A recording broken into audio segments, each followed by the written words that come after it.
Bonjour à tous, chers amis. Nous sommes aujourd'hui Parashat Shoftim, 5 Elul, et on se prépare à Rosh Hashanah. On va voir aujourd'hui ensemble une merveilleuse étude, une merveilleuse cours du Rabbi sur la Parashat de la semaine, avec une phrase qui apparemment ne veut pas dire grand-chose. Qu'est-ce que ça veut dire? Que l'homme est l'arbre des champs. Comment on peut dire que l'homme est l'arbre des champs? Est-ce que nous sommes vraiment un arbre? Alors c'est vrai que c'est pas tout bishvat, mais comme c'est un verset qui est mentionné dans la Parashat de cette semaine, c'est important et ça vaut la peine d'en parler parce qu'il y a d'énormes enseignements qu'on peut apprendre de ce verset. On va voir surtout qu'est-ce que ça veut dire pour nous dans le service de tous les jours, le service de Dieu, et en préparation à Rosh Hashanah, en préparation à Kippour, pendant cette période du mois d'Elul. Tout d'abord, dans la parasha, on a pas mal de lois, pas mal de dinim. On parle beaucoup surtout sur... c'est toujours la répétition, c'est toujours Mishneh Torah. On parle beaucoup sur les préparations du peuple juif avant de rentrer en Israël. Et on va voir aujourd'hui ensemble comme quoi on parle pas mal de lois qui sont en rapport avec la guerre. Qui devait décider d'aller à la guerre? Comment on sort à la guerre? Qui n'allait pas à la guerre? Il y a apparemment une loi qui peut paraître comme quelque chose qui est totalement hors sujet, qui n'a pas sa place dans cette paracha. Mais néanmoins, quand on va voir qu'il y a ici un enseignement majeur, pas seulement par rapport à la guerre, mais surtout par rapport à chacun d'entre nous. Ok, dans la paracha d'abord on parle des lois de la guerre. Shoftim, chapitre 20, verset 19. Le verset te dit la chose suivante: les lois des sièges dans le cadre d'une guerre, il est interdit de détruire un arbre fruitier. Pourquoi? Parce que l'homme, il est l'arbre des champs. Voilà le verset. Si tu es arrêté longtemps lors du siège d'une ville et que tu attaques pour te rendre maître, tu ne dois cependant pas en détruire les arbres en portant sur eux la cognée. Ce sont eux qui te nourrissent, tu ne dois pas détruire les arbres. Oui, l'arbre des champs, c'est l'homme même, tu l'épargneras dans les travaux du siège. Seulement, l'arbre que tu sauras ne pas être un arbre fruitier, celui-là, tu peux l'abattre. On voit clairement que la Torah te donne une règle, qu'on n'a pas le droit de détruire tout ce qui s'appelle les arbres fruitiers. D'ailleurs, ce n'est pas des règles seulement par rapport à la guerre, c'est la vie de tous les jours. On n'a pas le droit de détruire un arbre fruitier, on sait très bien comme l'histoire. Il y avait une fois un chlère de Rabbi en Angleterre, je crois qu'il s'appelait Abou Lafia, qui devait construire un mignon en Betrabad et que le gouvernement ne voulait pas laisser détruire un terrain parce qu'il y avait un grand arbre. Un arbre qui était ancien, qui était considéré comme un monument national, je ne sais pas combien de centaines d'années. Et c'était un problème parce que ça dérangeait, c'était en plein terrain, quoi. Il devait construire le travail de l'immigration, je ne sais plus exactement les détails. Et il a demandé à notre rabbi pour que la municipalité change d'avis ou que la municipalité essaie d'être sympa. La question que Rabbi a répondu: est-ce que c'est un arbre fruitier? Il a répondu que non, c'est pas un arbre fruitier. Le lendemain, il y a eu une tempête et l'arbre il a été déraciné. Ça, c'était... Oui, l'histoire s'est passée. C'est il y a combien de temps, ça? Il y a combien de temps? C'était, je ne sais pas, dans les années 80. Mais non. Après le 105, quand on te dit que l'homme est l'arbre des champs, c'est-à-dire qu'on n'a pas le droit de détruire pendant la guerre aucun arbre fruitier, parce qu'il n'y a aucune raison. Pourquoi tu vas détruire un arbre pour détruire un arbre? Qui n'est pas un arbre, comme Rashi te dit. Pourquoi tu vas détruire un arbre même qui n'est pas fruitier? Tout de suite, qui est Adam et Tzassadeh. Rashi te dit que le mot qui, qu'on dit dans la paracha de cette semaine, qui... ça fait appel qui meshamesh belashon dilma, qui veut dire peut-être, qui veut dire Shema Adam et Tzassadeh, peut-être que l'homme est l'arbre des champs pour faire partie du siège avec lequel tu vas pouvoir le faire souffrir, le faire affamer, qu'il n'ait pas de quoi manger, qu'il n'ait pas de quoi boire comme les hommes de la ville. Pourquoi tu devrais le détruire? En deux mots, si tu veux comparer l'arbre à un homme, tu pourrais vouloir faire la même chose que tu aurais fait avec les hommes. Qu'est-ce que ça veut dire? Sifteh Chachamim, commentateur de Chumash, te dit qu'est-ce que ça veut dire Shema, je te dis ça en oral. Qu'est-ce que ça veut dire peut-être que l'homme est l'arbre des champs? Parce que l'habitude des êtres humains, que quand ils viennent siéger sur une ville, qu'ils prennent des personnes de la ville, qu'ils les font souffrir en ne laissant pas entrer à manger, ne pas laisser sentir à boire ça un siège, pour que les gens dans la ville ils aient peur, et que comme ça ils vont avoir énormément de souffrance. Toi, tu aurais pu penser de dire que l'arbre des champs, c'est exactement la même chose, que si jamais tu vas faire couper les arbres, les gens ils auront peur de toi, puisque c'est pas la réalité, pourquoi tu vas le détruire? Ça c'est l'explication. En deux mots, ça c'est la question à la réponse qui est demandée, puisqu'au final, je pense pas que tu risques de gagner la guerre parce que tu vas couper quelques arbres. Donc là c'est tranquille, tu ne vas pas détruire les arbres pour détruire les arbres. Ça c'est ce qui est dans Rashi et Sifteh Chachamim de la paracha de cette semaine. Mais vient la Gemara. Et la Gemara elle vient t'allusionner en te disant qu'il y a ici quelque chose de particulier à comprendre. Quand on te dit qu'il y a Adam et Tzadé, qu'est-ce que ça veut dire que l'homme est l'arbre des champs? L'homme, il est considéré clairement Tzadé, un arbre des champs. C'est ce que la morale te dit. Il y a beaucoup d'explications qui viennent comparer, on verra plus tard dans le cours, plusieurs explications qui viennent te comparer l'homme avec l'arbre. Regarde la morale Tanit, page 7a. La morale vient te dire la phrase suivante. Maïdirtiv qui Adam et Tzadé, qu'est-ce que ça veut dire dans la paracha de cette semaine que l'homme est l'arbre des champs? L'homme est-il un arbre des champs? En fait, le texte parle de deux types d'arbres. Un qu'il faut conserver et l'autre qu'il faut détruire. Viens, la morale te compare l'homme à l'arbre des champs de la manière suivante. En parlant de Talmidei Chachamim, d'un Rav, s'il s'agit d'un érudit convenable, nourris-toi de lui. Rachid te dit, qu'est-ce que ça veut dire nourris-toi de lui? Ça veut dire apprends de lui. Par contre, sinon, si c'est pas quelqu'un de convenable, tu peux l'abattre. Rachid veut dire, écarte-toi de lui. Viens ici, la paracha de cette semaine, Rachid te donne ici une règle basique, une règle fondamentale, de quel Rav tu peux apprendre, de quel Rav tu n'as pas le droit d'apprendre. Rachid vient et te dit, qu'est-ce que ça veut dire qu'on compare l'homme à l'arbre des champs? De la même manière que quand c'est un arbre fruitier, tu as le droit de le manger, tu peux manger ses fruits, tu n'as pas le droit de couper. Pareil pour les Talmidei Chachamim. Si c'est quelqu'un qui est convenable, tu as le droit d'apprendre de lui, tu peux apprendre de lui. Après, on va expliquer dans la deuxième partie du cours, qu'est-ce que ça veut dire un Rav qui est convenable. Et si c'est quelqu'un qui n'est pas convenable, tu dois t'écarter de lui, tu n'as pas le droit d'apprendre de lui. Après, le Rabbi te demande la question, ces paroles de l'Agmara sont très étonnantes. Pourquoi? Parce que comment tu prends ici un côté, un détail, qui apparemment n'a rien à voir avec tout le sujet de ce que représentent les arbres, les plantations, le monde agricole en général, Tu l'apportes avec Talmidei Chachamim, c'est-à-dire tu dis le fait qu'il y a certains rabbanim, certains raves, certains maîtres duquel tu peux éventuellement apprendre, comme les arbres que tu peux manger, et certains duquel tu n'as pas le droit d'apprendre, comme un arbre stérile qui n'a pas de fruits. Comment avec ça tu veux me justifier cette thèse, cette idée qui est développée dans la Torah cette semaine, qui est Adam et Tzadé, parce que l'homme est l'arbre des champs. Bien la morale te demande, V'chi Adam et Tzadé, est-ce qu'un homme c'est vraiment un arbre des champs? Ça c'est pas un arbre. Et deuxième question que la vie te demande, comment tu peux me comparer la qualité suprême qui est d'un être humain? C'est très bien qu'un homme, c'est Mina Medaber, celui qui parle, avec un Tzadé, avec un arbre des champs, en disant que c'est parce qu'il a ces caractéristiques d'un sommaire, il a ces caractéristiques d'un végétal, comme les plantations, ils avancent, ils poussent, l'homme aussi peut ressembler. Pour ça, tout d'un coup, tu as défini un homme à Adam et Tzadé, un homme à un arbre des champs. Non, c'est pas un arbre des champs. Alors, c'est vrai que tu as différentes caractéristiques, comme on va tout de suite voir, que tu pourrais éventuellement comparer l'homme à un arbre, tu pourrais éventuellement comparer avec certains critères qui existent chez l'homme, qui existent chez le sommaire, qui existent chez les plantes. Par exemple, les cheveux qui poussent, les ongles qui poussent. Mais l'homme a une qualité suprême par rapport au végétal, qu'il est d'abord chai, il est vivant. J'aime bien les plantes aussi vives, mais on ne voit pas qu'ils vivent, parce que tu les vois grandir, mais ils font du surplace. Surtout que la qualité suprême de l'être humain, c'est ce qui est la catégorie de Medaber, celui qui parle. Quel rapport maintenant? Alors la Torah vient te dire qu'Adam et Tzadé, l'homme est l'arbre des champs. La Torah ne te dit pas ça comme si c'est un exemple, comme si c'est une explication. C'est un fait. Adam et Tzadé. L'homme est l'arbre des champs. En général, elle vient quand elle te donne un exemple sur quelque chose. Elle te dit que la Torah ne s'amuse pas avec les mots.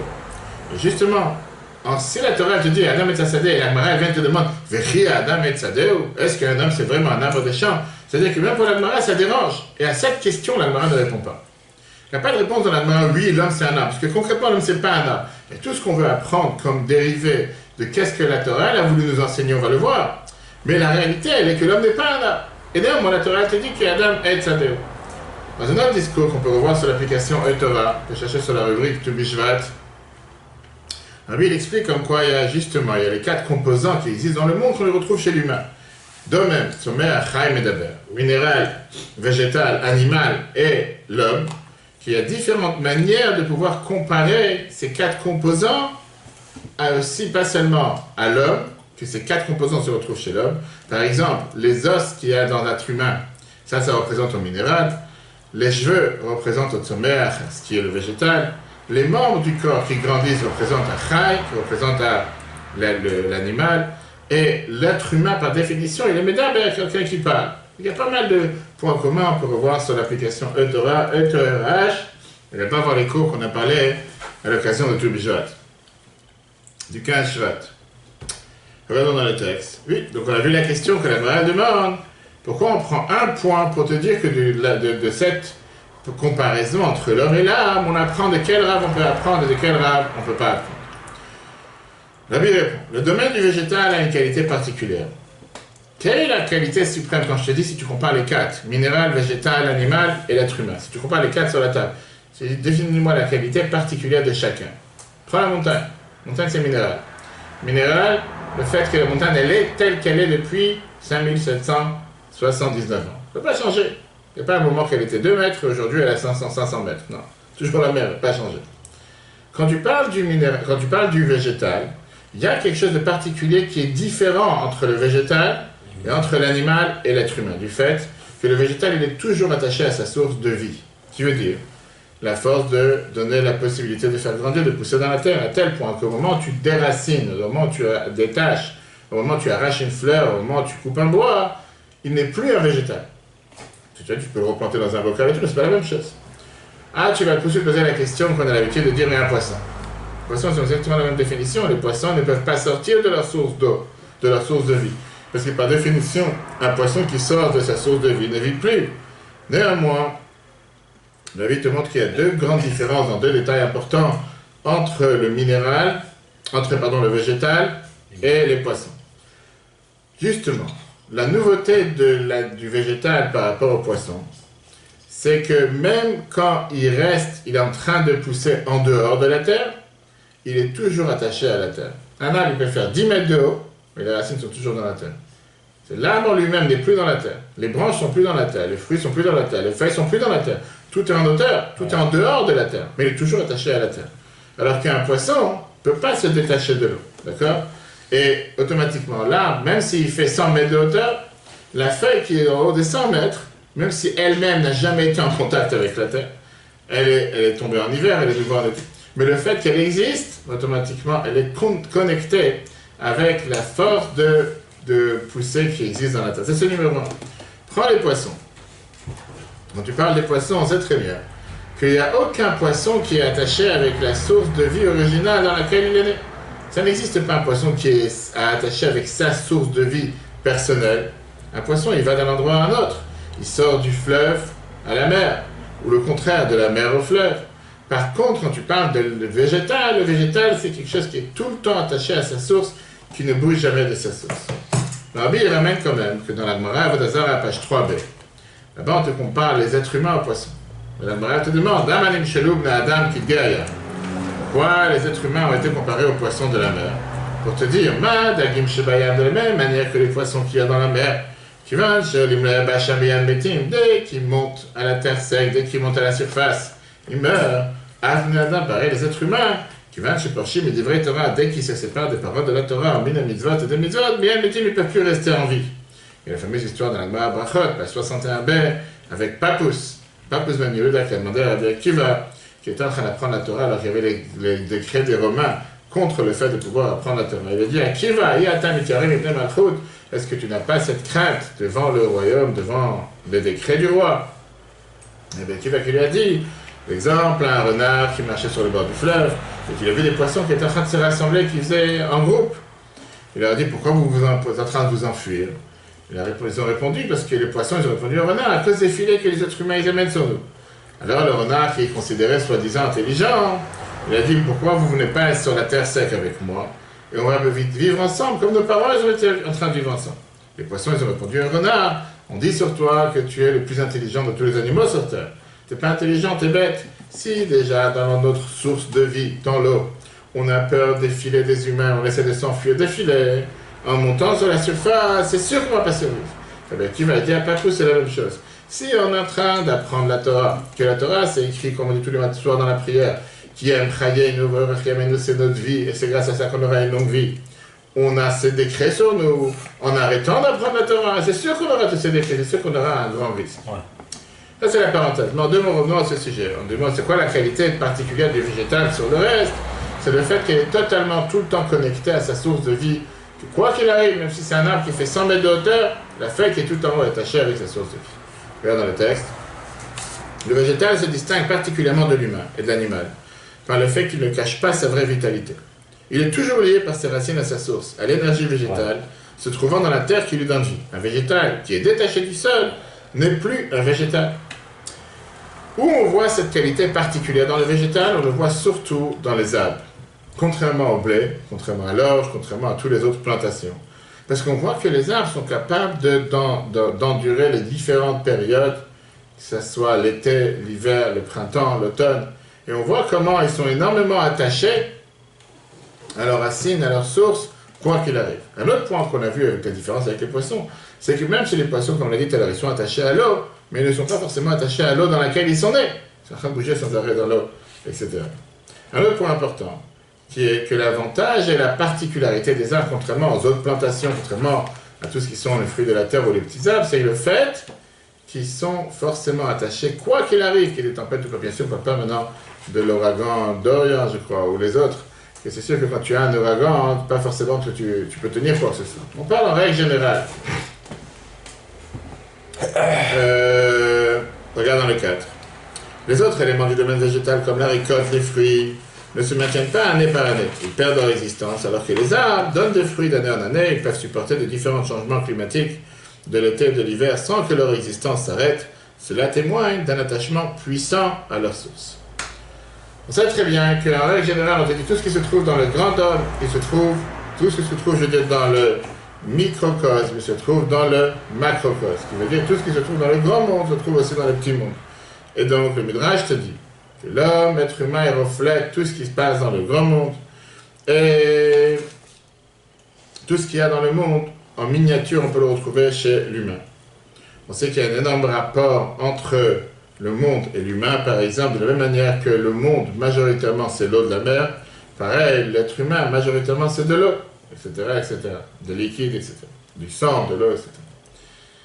La Torah, elle te dit que qu'est-ce qui est le végétal qu'il y a chez l'humain? À quoi on peut comparer le végétal et l'humain? C'est ce qui s'appelle les midotes, les traits de caractère, et les sentiments d'une personne. Et on sait très bien que des fois, les sentiments peuvent grandir d'une petite chose, et parfois, ça peut arriver à un sentiment très très fort. Juste un petit événement, d'une simple petite chose. Pareil, quel est l'animal qu'il y a chez l'humain? Le vivant qu'on appelle qu'il y a chez l'humain, c'est le cerveau. De la même manière que la qualité des animaux sur le végétal, c'est le fait qu'ils sont capables de bouger d'un endroit à un endroit. Pareil, en général, le cerveau n'est pas quelque chose de figé. N'est pas quelque chose qui est attaché à une seule nature. Tu peux bouger d'une idée à une autre idée, d'une approche à une approche contraire, très rapidement. En général, quand tu veux chercher la logique, et tu veux chercher la raison de ce que tu es en train d'apprendre avec vérité. Pourquoi? Parce que le but même du cerveau, c'est de réfléchir, de méditer, d'essayer de comprendre, pas en fonction de la conclusion à laquelle tu veux arriver. Ça, c'est dictature communiste. Mais tu cherches la vérité de la chose telle qu'elle est. Et ça, c'est important. Pourquoi?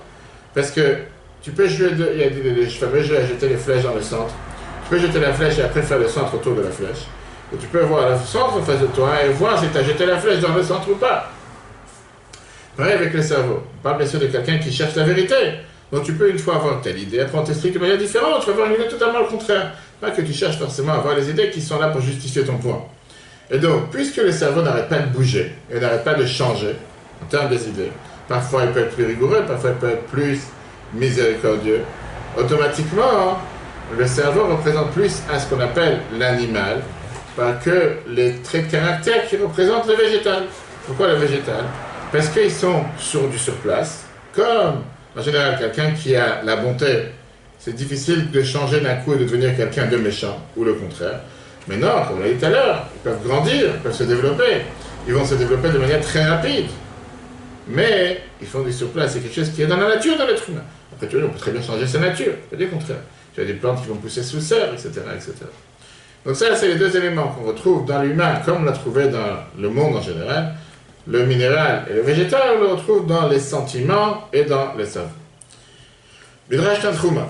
Coudé 3, il te dit, l'homme est un petit monde. Viens la Noazaken en Torah, on te dit. Les traits de caractère sont l'aspect végétal de l'homme, car une petite admiration peut s'enflammer jusqu'à devenir une flamme puissante.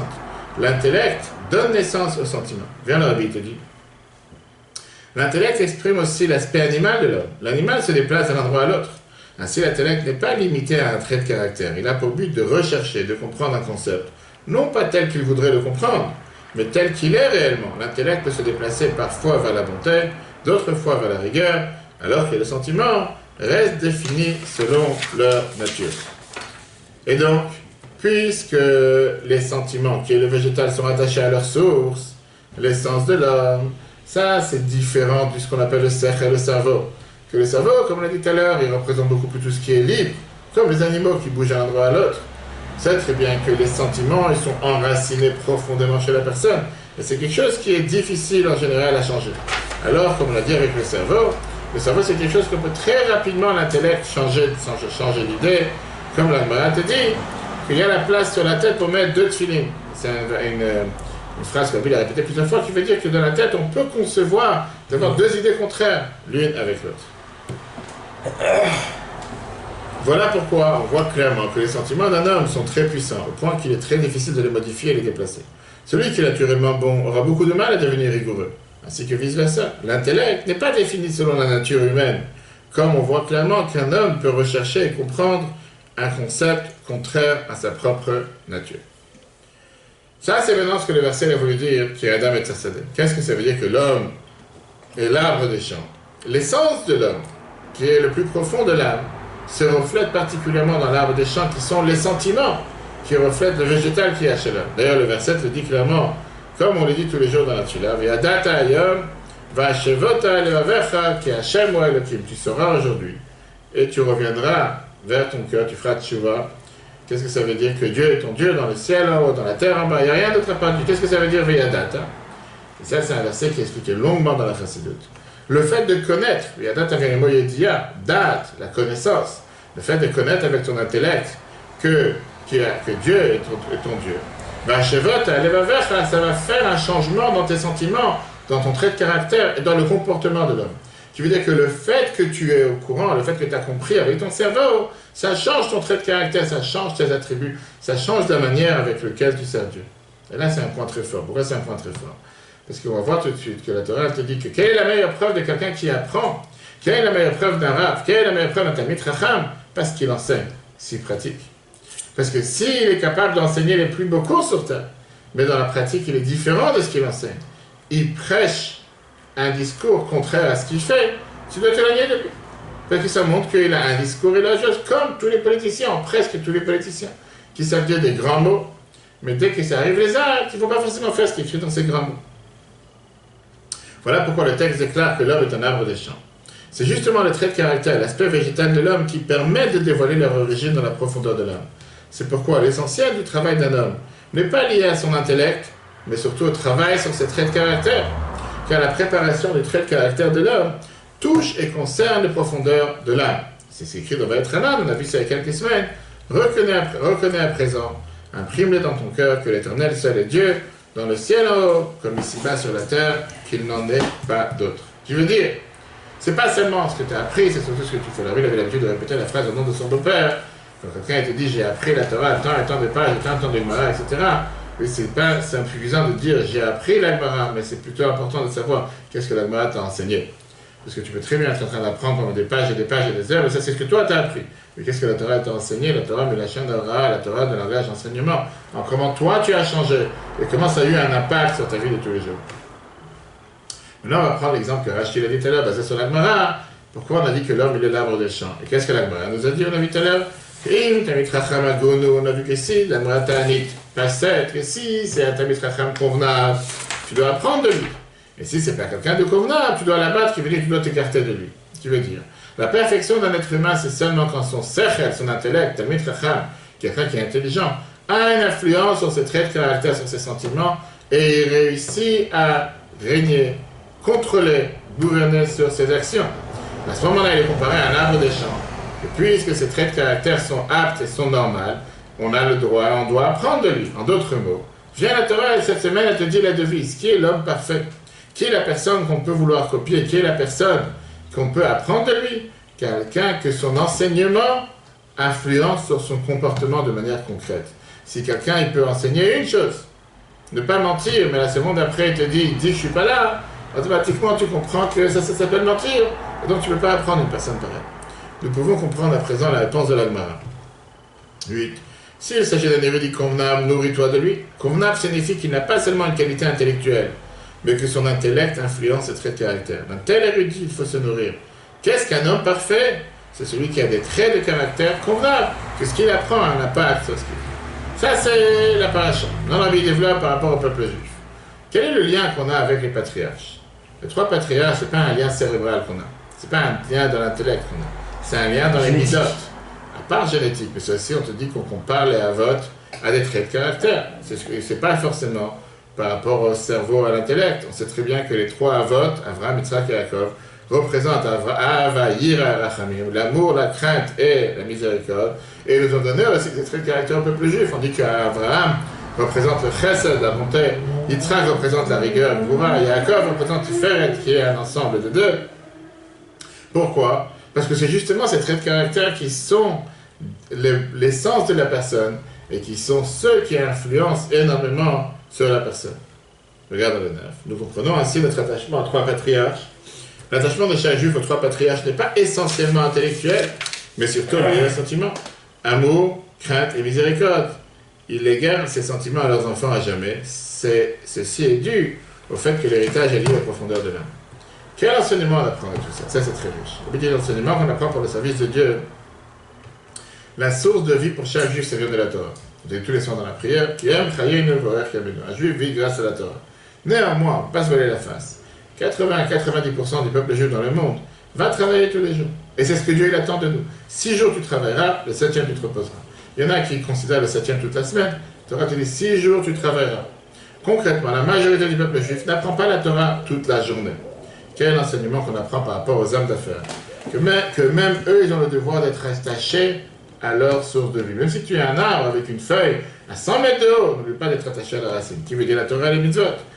Bien sûr qu'ils ne peuvent pas apprendre comme si, quand ils étaient à un jeune âge, à la yeshiva, à l'école, et que maintenant, dans le monde matériel, ils sont totalement déconnectés. Mais au contraire, même en étant dans le monde matériel, ils doivent se sentir attachés au moment de la Torah et ressentir et agir avec les valeurs que la Torah veut leur enseigner. Consacrer 1 heure d'études par semaine, 1 heure d'études par jour, un moment d'études tous les jours, un moment d'études par semaine, à plus forte raison les Shabbats. C'est pas parce qu'ils sont dans les affaires qu'ils doivent 100% se déconnecter. Comme tu dis, le Rabbi avait demandé justement à renforcer la Takana qui avait été instaurée par son beau-père avec Chumash, Teilim, Tanya tous les jours. On a vu les trois personnes qu'on a demandé de Hashem, la mitzvah du jour de Maïmonide, l'idée d'avoir une idée, une étude quotidienne, de ne pas passer une journée sans avoir appris la Torah. De l'autre côté, ceux qui sont tout le temps en train d'apprendre la Torah comme les élèves de l'Yeshiva, par exemple, ne peut pas se suffire avec apprendre la Torah de manière cérébrale ou des rabbanim, par exemple, parce qu'on a peur qu'une fois qu'ils vont sortir dans le monde, ils vont être totalement déconnectés. Mais la Torah doit avoir un impact sur leur cœur, sur leurs actions. C'est bien beau de pouvoir faire un grand discours, de donner un très bon cours de Torah, ou une page de Gemara, ou Shulchan Aruch, ou Chassidut, ou quoi que ce soit, et que dans les faits, dès que quelqu'un il a pris sa place ou il a pris son livre, il va commencer à se dégénérer. Ou dès qu'il va aller dans une simcha, on va tout de suite voir que ce n'est pas un être humain qui mange, mais c'est un animal qui mange. Viens, la Torah elle te dit, c'est pas suffisant d'apprendre cérébralement. La Torah doit avoir forcément un impact sur tes traits de caractère et ta manière de conduite. À ce moment-là, c'est quelqu'un qui est convenable. Mais si malheureusement, dans le fait, c'est quelqu'un qui a un beau discours, mais que dans le fait, c'est totalement contraire, c'est quelqu'un qu'on ne peut pas apprendre de lui. À ce moment-là, on est garanti que la Torah elle est gravée dans sa mémoire, elle est gravée dans ses actes, et surtout on est garanti que la Torah ça ne se transforme pas en poison, comme la Gemara nous dit, mais ça s'appelle une source de vie. Regardez dans le texte. Qu'est-ce que ça veut dire être constamment attaché à la source? Un double enseignement, pour l'homme dans la cité et l'érudit. Tous deux doivent être attachés à la source. La vitalité dans la Torah et les mitzvot doivent tout le temps rester en lui. Ce n'est pas ce qui se rappelle comment dans le passé il a étudié et a vécu à l'école, mais plutôt qu'est-ce qu'il ressent, comment l'attachement à ce passé le fait vivre aujourd'hui. D'un autre côté, les érudits doivent savoir que l'étude seule intellectuelle ne suffit pas. L'étude doit être gravée dans le cœur de l'homme de façon indélébile. Alors, quoi qu'il arrive, il restera toujours attaché à la source de vie, à la Torah et au mitzvot. Comme Rabbi l'a mentionné, Parashat Shoftim en 1981, que puisqu'on commence la nouvelle année scolaire cette semaine, on a commencé avec joie. Faire la Torah de manière joyeuse, comme on a parlé longuement la semaine dernière. Tu ne veux pas vivre la Torah comme si c'est quelque chose d'ancien, de 3331 ans. Ça fait 50 ans qu'on fait Shabbat, ça fait 20 ans que je mets les tefilines, je suis fatigué, je m'en là, je vais passer à autre chose. Bien sûr que si tu vis avec la Torah comme si c'est quelque chose qui est d'ancien et vieux, rapidement tu t'en lasses. Mais vis comme si c'est quelque chose de nouveau. Comme on dit dans les schémas tous les jours, Achar Anachi, ça fera ailleurs que je te donne aujourd'hui. Je te dis, c'est pas juste comme si, mais ça doit être Kachadashim Mamash, quelque chose de réel, quelque chose de nouveau, quelque chose de concret. Que Dieu fasse qu'on soit tous bénis avec une Shana Tova, une bonne et douce année, qui va vers Khatima Tova. C'est moi des loups, on se prépare à Shana Kippour. Comme on a l'habitude de rajouter dans le Télim, on va sonner les chauffards, comme on a l'habitude en général de sonner à chaque fois pendant le mois de Loul, puisqu'on sait qu'on sonne soit pour les Sfaradim pendant les Sichot le matin, pour les Ashkenaz et le reste, on a l'habitude de sonner après la Tfila de Shacharit, et on a bien demandé à plusieurs reprises que quand on rencontre des Juifs pendant le mois de Loul, l'important de sonner les chauffards. Pourquoi on sonne les chauffards pendant le mois de Loul? Pour se rappeler de préparer à Rosh Hashanah Kippour, se rappeler qu'on est pendant les 40 jours que Moshe est monté dans le ciel pour demander à Dieu de pardonner le peuple juif, redescendu avec les 2 tables de la loi le jour de Kippour. On a parlé longuement dans le cours de lundi soir du système juridique juif, très intéressant basé d'après la Torah qu'on peut revoir sur l'application et Torah. Mardi, on a parlé sur les différentes lois du mois de Loul, différentes coutumes, Ashkenaz et Sepharad, et tous ces cours, on peut les retrouver sur l'application E-Torah, qu'on peut télécharger gratuitement. On va sonner les chauffards, si Dieu veut, après la je l'attends de s'ouvrir.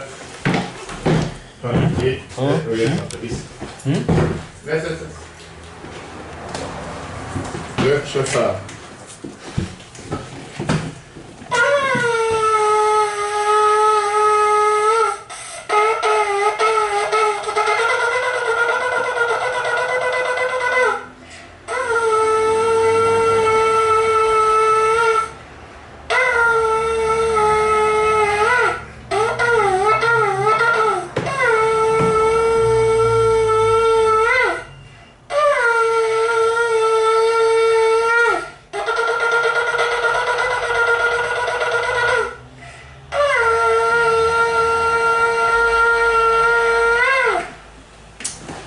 Voilà, en tout cas, on est tous là.